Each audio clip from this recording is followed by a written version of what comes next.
O grande debate de hoje começa agora. O quadro é um grande sucesso na CNN americana. Aqui temos como objetivo apresentar temas relevantes com visões diferentes sobre o mesmo assunto. Tudo para você construir a sua opinião, a sua forma de pensar. Os debatedores têm total independência e a opinião deles não reflete a posição da CNN. Participam comigo hoje a advogada Gisele Soares e a advogada Verônica Sterman. Bom dia às duas, bem-vinda, Verônica. Bom dia, Nosso obrigada. primeiro tema é o seguinte: o Ministério Público e a Polícia Federal deflagraram uma operação que investiga a existência de Caixa 2 na campanha de José Serra ao Senado em 2014, quando ele conquistou uma vaga por São Paulo. A Operação Paralelo 23 foi realizada na terceira fase da Lava Jato e ocorre em um momento em que a Força Tarefa trava uma queda de braço com a Procuradoria-Geral da República. Ainda ontem, servidores da PGR estiveram lá em Curitiba recolhendo dados das investigações da Lava Jato. Verônica e Gisele, a Lava Jato mostra força ao fazer uma operação contra um dos principais nomes do PSDB? Começo pela Gisele. Bom dia, Verônica. Bem-vinda. Primeiro debate aqui só de mulheres. Estou muito feliz com você aqui. Bom dia, Rafael. Bom dia. Pois é, a Lava Jato não perde força, nunca perdeu força. A Lava Jato tem uma importância histórica no Brasil, justamente porque foi uma operação que promoveu uma transformação no Brasil. A Operação Lava Jato começou lá em 2014, ganhou esse nome por conta da sua fase inicial, que foi justamente a investigação por conta de possíveis desvios que teriam acontecido num posto de gasolina. E depois, pouco a pouco, foi ganhando fases, foi ganhando dimensões, foi adotando metodologias muito mais complexas, muito mais avançadas de investigação, mostrou um trabalho conjunto muito profícuo entre a Polícia Federal, o Ministério Público e o Judiciário, todos engajados naquela operação para, então, fazerem investigações, denunciarem, condenarem, prenderem todos aqueles que desviaram verbas, que agiram contra o país e, principalmente, a recuperação desses ativos. Foram mais de 14 bilhões desviados até agora, identificados pela Operação Lava Jato, 4 bilhões já recuperados. Então, essa é uma nova etapa, é a terceira fase que acontece agora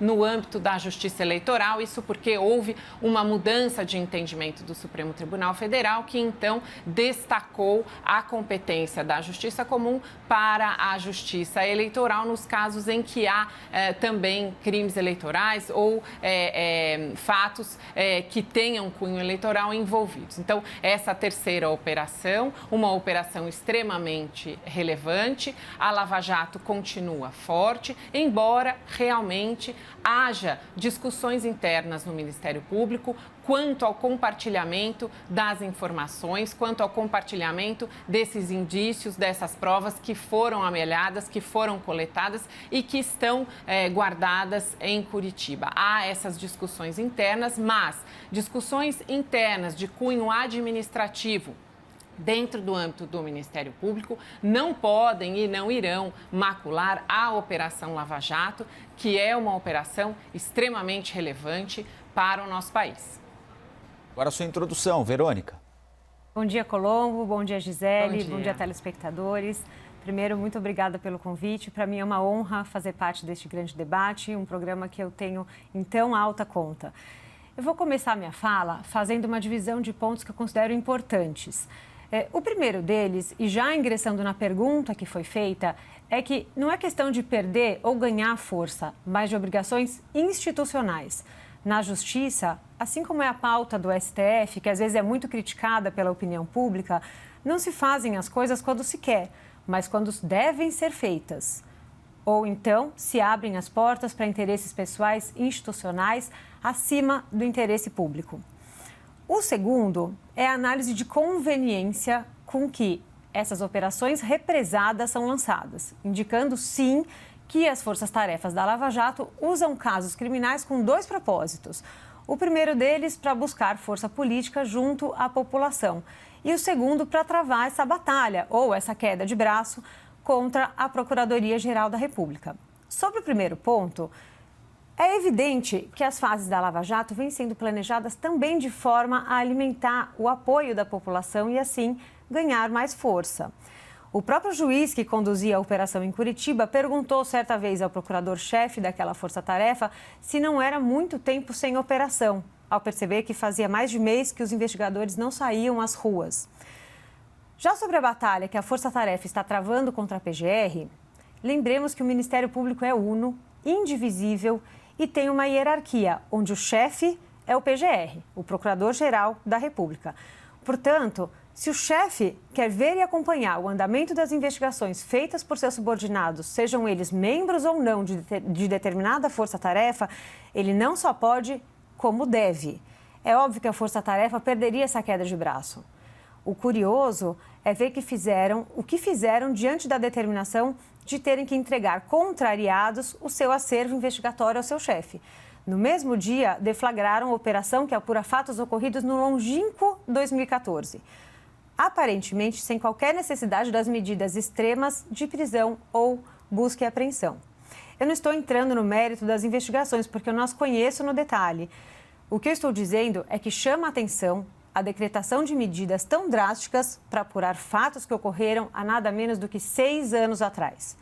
Ao longo do debate de hoje, eu pretendo demonstrar que o momento dessas fases da Lava Jato não é ocasional, e sim serve para subsidiar e alimentar esses interesses políticos internos e externos dos investigadores, o que não pode ser tolerado em um Estado que se diga democrático de direito.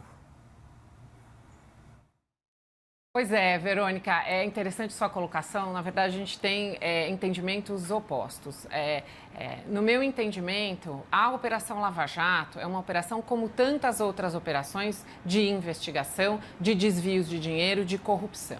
O que a fez diferente foi justamente uma forma mais coordenada de todos esses atores da investigação e também essa forma concatenada com que um fato foi levando a outro, um indício levando a outro, um investigado levando a outros. Então, formou-se e foi desvendada toda essa teia, vem sendo desvendada, porque ainda não foi concluída a operação, toda uma teia de corrupção e de desvios. Então, no meu entendimento, foi justamente a legalidade com que foram cumpridas as operações da Lava Jato, que despertou nos brasileiros esse interesse e esse apoio pela operação, não só pela Lava Jato, mas por todas as demais operações que vêm acontecendo.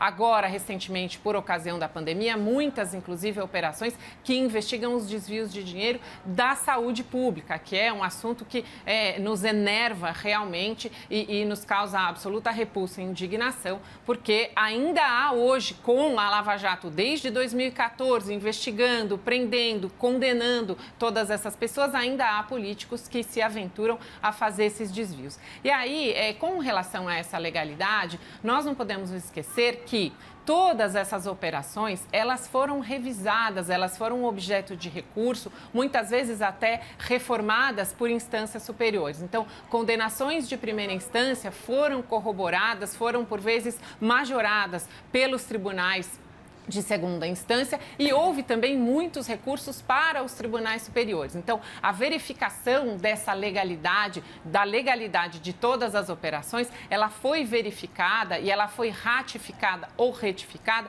em vários níveis. Então, com relação à legalidade, eu tenho absoluta tranquilidade, não acredito que tenha havido qualquer legalidade, ou seja, legalidades, ainda que tenham ocorrido no âmbito de primeira instância, elas foram, ou houve essa possibilidade de inúmeros recursos, até uma outra crítica que muitas vezes se coloca pela profusão de recursos e a possibilidade de recursos que nós temos, recursos processuais no Brasil. Então, com relação à legalidade, não há o que falar sobre a Operação Lava Jato. Com relação a essa discussão interna de acervo investigatório e como é que esse acervo vai ser compartilhado, isso é uma questão que está sendo debatida dentro do Ministério Público. Há uma preocupação muito grande com os procuradores da Lava Jato de Curitiba com esse compartilhamento, justamente para a preservação do sigilo, do segredo dessas informações. Então, a defesa que eles fazem para o não compartilhamento sem um fundamento, sem um pedido ou sem uma necessidade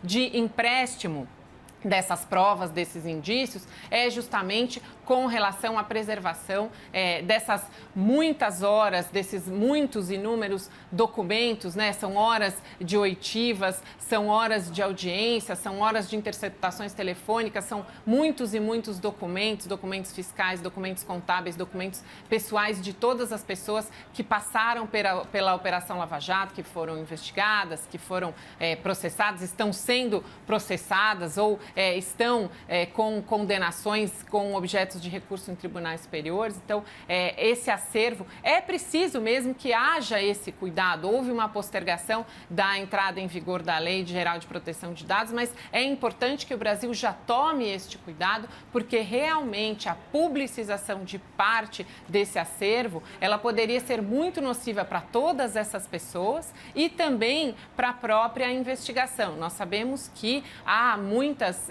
suscitações de nulidades no curso das investigações, muitas vezes trazidas pelos advogados, e essas nulidades, muitas vezes, elas anulam provas importantes. Então, perde-se conteúdo importante de prova por conta do não respeito a esse preciosismo de todas essas, esse preciosismo processual, essa exigência de cuidado e também de preservação. Então, o meu entendimento acaba sendo o inverso do seu. Eu acho que a importância política da Lava Jato, ela veio depois de uma legalidade muito grande e de uma transformação da nossa sociedade com relação ao respeito às normas e principalmente um combate à corrupção muito intenso pelo Poder Judiciário, pelo Ministério Público e pela Polícia. Verônica?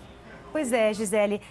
O que eu acho mais interessante é que, quando eu falo que, na minha visão, e uma visão de uma pessoa vendo de fora, não estou nesses autos, eu não acompanhei os elementos de prova que determinaram a deflagração dessas operações, mas, na minha visão, uns fatos que ocorreram em 2014 são antigos. O inquérito é antigo, ele já existe há muito tempo, foi fruto de uma delação antiga. Portanto, não haveria necessidade de uma medida extrema justamente no meio dessa queda de braço entre PGR e procuradores das forças-tarefas. Eu queria chamar a atenção sobre o que é uma força-tarefa. É bom, é ruim a força-tarefa? A força-tarefa é muito bom a existência da força-tarefa, principalmente pelo domínio que os procuradores designados para cuidar desse tema específico vão ter do todo do tema. Portanto, é sempre a mesma equipe de procuradores que estão investigando o mesmo tema, seja 1, 2, 3, a quantidade de inquéritos que for, eles vão estar sempre tendo o conhecimento do todo. E é muito bom para dar a resposta célere à sociedade, a resposta que a sociedade almeja. Ninguém gosta de corrupção, todo mundo é a favor do combate à corrupção. Ninguém apoia atos de corrupção nem de criminalidade organizada, mas existem certos ritos e certos procedimentos que devem ser seguidos para que se respeite o devido processo legal. O que a gente vê na atuação dessas forças-tarefas e não na criação delas, porque eu acho que a criação é legítima e é legal, o que a gente vê na atuação é que eles demonstram, de certa forma, uma insubordinação com relação ao próprio chefe. Porque o compartilhamento das informações que a Força-Tarefa adquiriu ao longo das suas investigações, ela não é um vazamento de informações para qualquer entidade. As informações ficarão dentro do próprio Ministério Público. O PGR, pela Constituição, o Procurador-Geral da República, ele é o chefe dos procuradores. A Constituição fala que ele é o chefe. Se o chefe quer ter acesso aos elementos de investigação, de prova e de convicção que as forças-tarefas estão angariando, ele tem esse direito. Aliás, não é um direito, é um dever. Ele tem o dever de ter acesso. Portanto, essa é a minha posição com relação à força-tarefa. São alguns pontos que eu gostaria de salientar. Com relação à legalidade ou não da operação, como você bem salientou, o que me incomoda, pelo fato de os fatos investigados serem antigos, é essa seletividade e essa espetacularização da operação.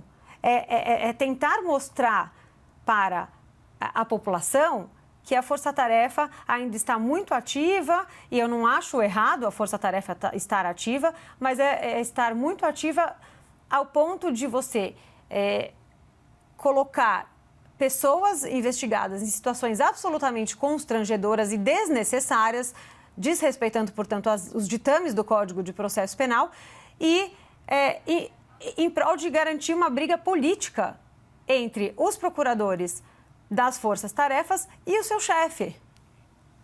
Sem dúvida nenhuma, aí tem um ponto interessante, Verônica, que é justamente todo líder, toda pessoa que ocupa um cargo de presidência ou um cargo de liderança, ele vai trazer consigo aquelas bandeiras que para ele são as mais importantes e ele então irá trazer essa proposta para justamente deixar o seu legado, deixar a sua assinatura naquele ato de gestão ou por aqueles anos em que ele estará gerindo aquela instituição. Então, sem dúvida nenhuma, há essa questão de disputa interna política que é normal e que é muito saudável, em que há essa descontinuidade. Então, há de tempos em tempos a substituição desse líder, novas bandeiras vão ser mais reveladas e serão mais consideradas mais importantes. Haverá, então, um outro grupo que seguirá esse líder de uma forma diferente e aí há uma pluralidade e é importante que assim seja. Isso acontece não só no Ministério Público, mas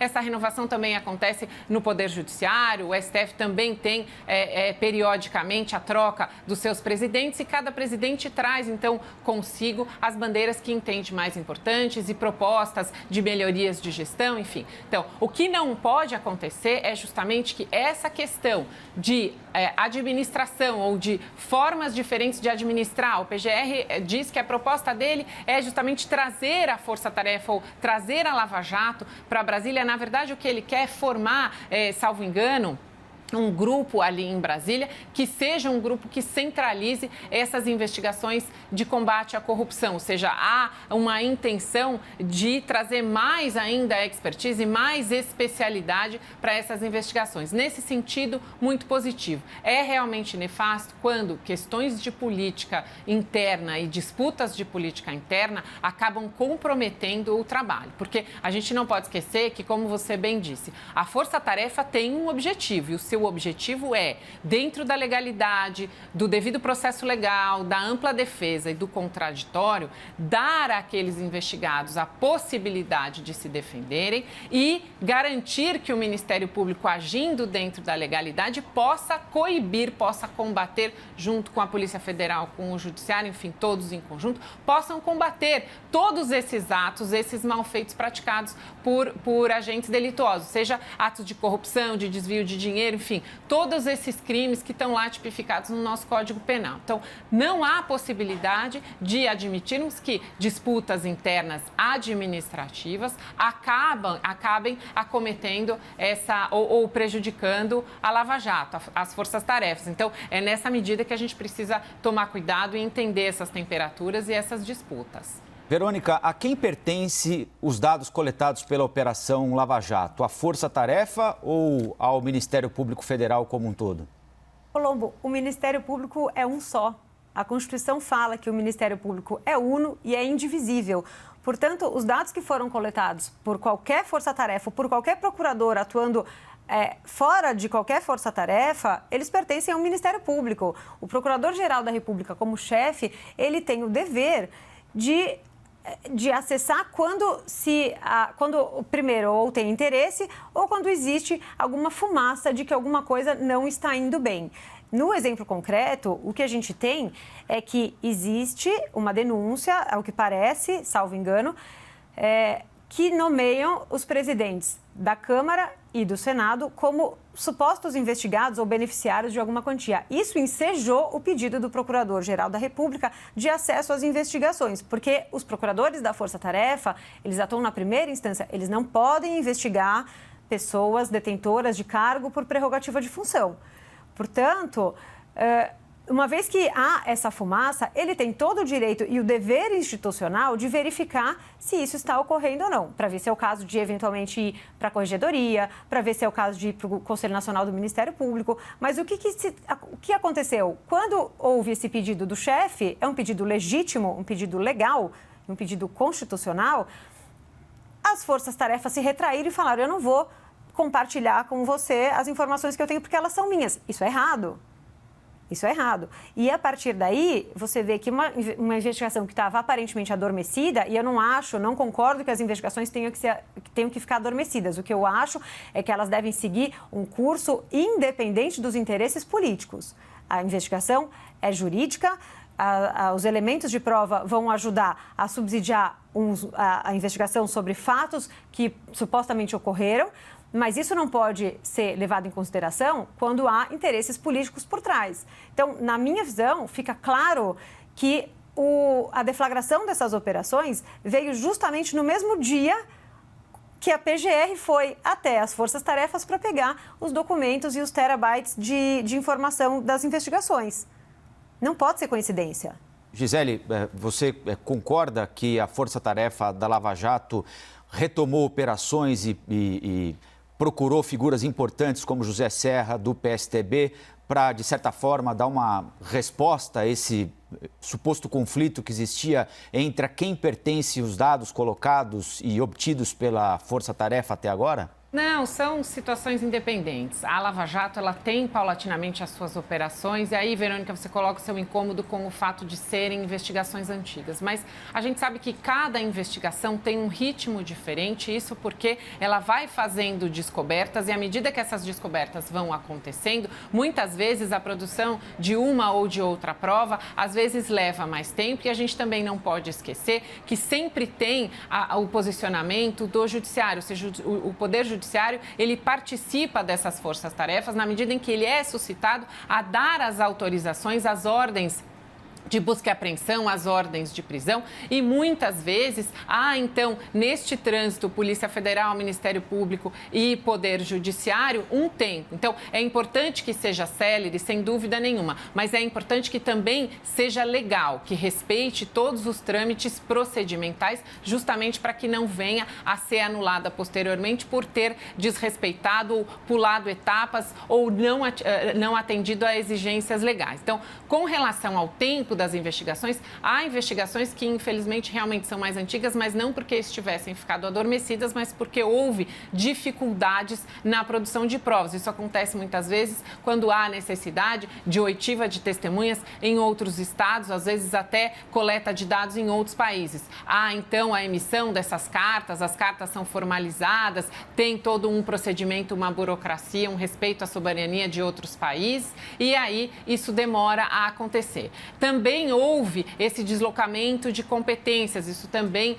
teve que ser aguardado, então, uma decisão final do STF para que as investigações, então, tivessem o seu curso dentro da Justiça Especializada. Mas, de novo, você falou muito bem que o Ministério Público é uno e indivisível. É uno e indivisível, mas admite a organização interna de forma administrativa a dar melhor eficiência. E aí, dentro dessa organização interna, há então as divisões das forças-tarefas, há grupos especializados, há inclusive técnicos, peritos que também servem como auxiliares do Ministério Público. Enfim, é uma instituição que goza de uma organização administrativa bastante complexa. Então, a gente precisa também levar isso em consideração. Justamente essa divisão, ela é feita para dar mais eficiência, para dar mais efetividade ao órgão, para que ele traga essas respostas, para que ele atue de forma mais célere e mais aprofundada. Então, é uma disputa interna, há, então, esse indício, é preciso que haja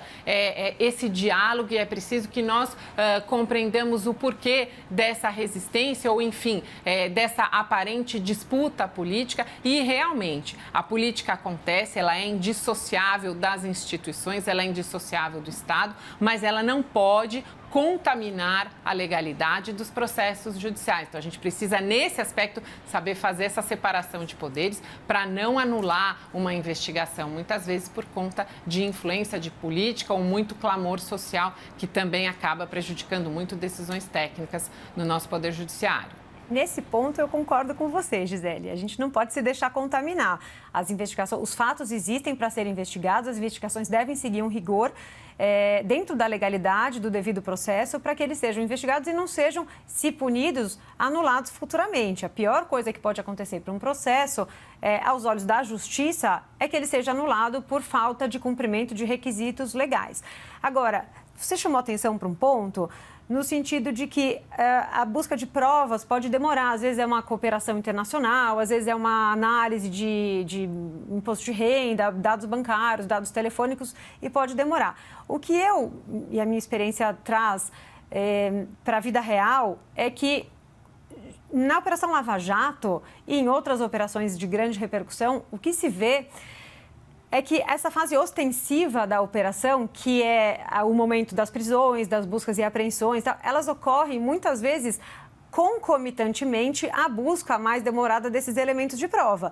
Então, por exemplo, existe uma ordem de cooperação internacional que precisam dividir os dados bancários com algum país no exterior. Enquanto essa cooperação internacional ocorre, eles fazem a medida ostensiva. Até porque, com uma busca e apreensão, o efeito surpresa, pode haver provas que eles busquem que sejam interessantes para a investigação. Portanto, eu não concordo com você quando você fala do fato de serem coisas paralelas? De serem coisas paralelas, exatamente. Muitas das investigações da Lava Jato são frutos de colaborações premiadas. Nem há a necessidade da cooperação internacional, por exemplo, que é uma medida demorada. Os próprios colaboradores apresentam as provas e ajudam os investigadores a colher os elementos de prova.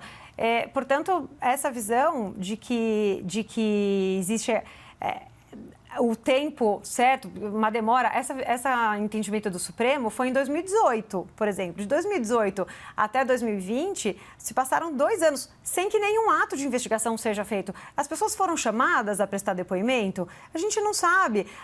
Ao que parece, pelo que foi divulgado, a investigação ficou adormecida por 2 anos e logo agora, com essa queda de braço, veio a fase ostensiva, que é as medidas de prisão e busca e apreensão. Isso é uma coisa a ser pensada. A gente tem sempre essa dificuldade, né, Verônica? Porque como as investigações, elas são sigilosas, muitas vezes a gente tem acesso a partes que foram publicizadas dessas investigações. Então, muitas vezes a gente faz aqui o exercício de reflexão e até de adivinhação. Então, a gente presume certos atos pela nossa experiência, mas muitas vezes, não tendo acesso aos autos, fica até um pouco leviano, a gente difícil tem até um pouco... Também. Exato, fica difícil de ter uma opinião tão precisa. Mas só uma questão. Veja, começou em 2014, veio até 2020. Já houve outros procuradores, muitos juízes. Nós temos 6 anos aí de interregno de prazo desde o início da Operação Lava Jato, que ainda não foi concluída. Muitas disputas políticas, eleições presidenciais ocorreram no curso da Lava Jato. Então, é importante que a Lava Jato seja preservada, que ela seja preservada principalmente no seu aspecto legal, porque é do interesse da população, é do interesse do nosso país que as pessoas que, de qualquer forma, lesaram o nosso país, que elas cumpram as suas penas, que elas tenham garantido seu direito de defesa, mas que elas sejam condenadas, sejam punidas e que devolvam todo aquele dinheiro que elas desviaram. Então, neste período todo, muitas coisas aconteceram, muitas mudanças aconteceram e é importante que essas mudanças não contaminem a Operação Lava Jato, que ela seja preservada de todas essas outras disputas, inclusive dessa mudança social. O Brasil em 2014, a sociedade de 2014, é uma sociedade totalmente diferente hoje, em 2020. Aliás, 2020 é um ano que, infelizmente, vai ficar para a nossa história, porque é mais diferente e mais peculiar ainda por conta da pandemia. Mas muita coisa aconteceu, muita coisa mudou e, na minha visão, a Lava Jato contribuiu positivamente para essa mudança de visão do país com relação ao judiciário, com relação à política, com relação à corrupção. Então, foram bandeiras importantes que foram trazidas a público. A transparência e esse clamor por transparência é muito importante. A nossa participação na política é extremamente relevante e que a Lava Jato siga aí por muitos anos condenando e punindo todos aqueles que pretendem prejudicar o nosso país, a nossa sociedade. Nós vamos então para as considerações finais do grande debate desta manhã, começando com a Gisele Soares.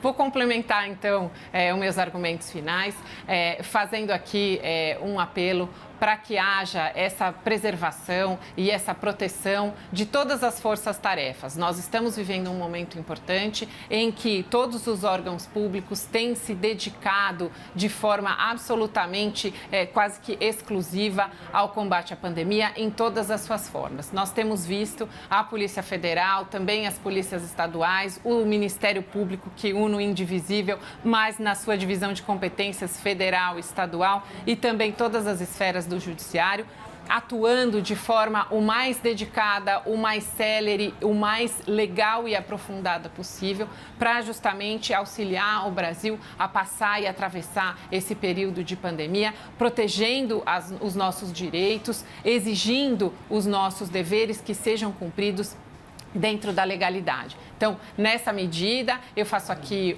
um apelo e uma defesa para que não só a Operação Lava Jato, mas que todas essas operações que vêm justamente para mostrar para os brasileiros que nós não admitimos mais que haja corrupção no país. O dinheiro do país precisa ser investido na saúde, na educação, na infraestrutura, no abastecimento, no agronegócio, na preservação das nossas florestas. Ele não pode ser desviado para interesses individuais, para atender interesses de, muitas vezes, políticos, empresários, enfim, dessas pessoas que veem no Estado não uma forma de contribuir, mas uma oportunidade para lesar o nosso erário, para se locupletar e para, então, desviar dinheiro público que poderia estar sendo aplicado na melhoria dos serviços públicos em benefício próprio. Então, que as operações continuem, que as investigações continuem e que as pessoas, tendo garantido o seu direito de defesa, sejam punidas, sejam condenadas e devolvam todo aquele dinheiro que elas roubaram dos nossos cofres públicos. Agora os argumentos finais da Verônica Sterman. Verônica? Eu concordo, por incrível que pareça, mas eu concordo. Eu acho que as investigações devem seguir, as investigações e as punições devem seguir. O brasileiro já não aguenta mais notícias de corrupção, de grandes esquemas, de criminalidade organizada, e eu apoio as investigações, inclusive as investigações que são feitas dentro das forças-tarefas. Mas o que eu não posso concordar é que os fins eles não justificam os meios. Existe uma legalidade, existe um regramento, um ordenamento jurídico que deve ser cumprido, que deve ser respeitado por todas as pessoas. A lei vale para todos. Não é para um, não é para outro. E a mesma lei deve ser aplicada tanto para os investigados quanto para os investigadores. Eu finalizo chamando a atenção para a grande polarização que se fez, inclusive com divulgação dessas fases pela imprensa, a espetacularização que eu falei, que é a seguinte polarização. Se você é contra a Lava Jato, por qualquer que seja o motivo, eu, por exemplo, eu não sou a favor de várias formas como a Lava Jato tem se comportado nos últimos anos. As formas procedimentais, isso eu entendo que é um atropelo aos direitos e garantias dos investigados. Agora, polarizou-se o mantra que você é contra a Lava Jato, você é a favor da corrupção. Ou vice-versa, se você é contra a corrupção, você tem que apoiar indiscriminadamente a Lava Jato. Isso é um erro, é um grande equívoco. Portanto, eu queria finalizar dizendo que nós não podemos combater um crime cometendo outros.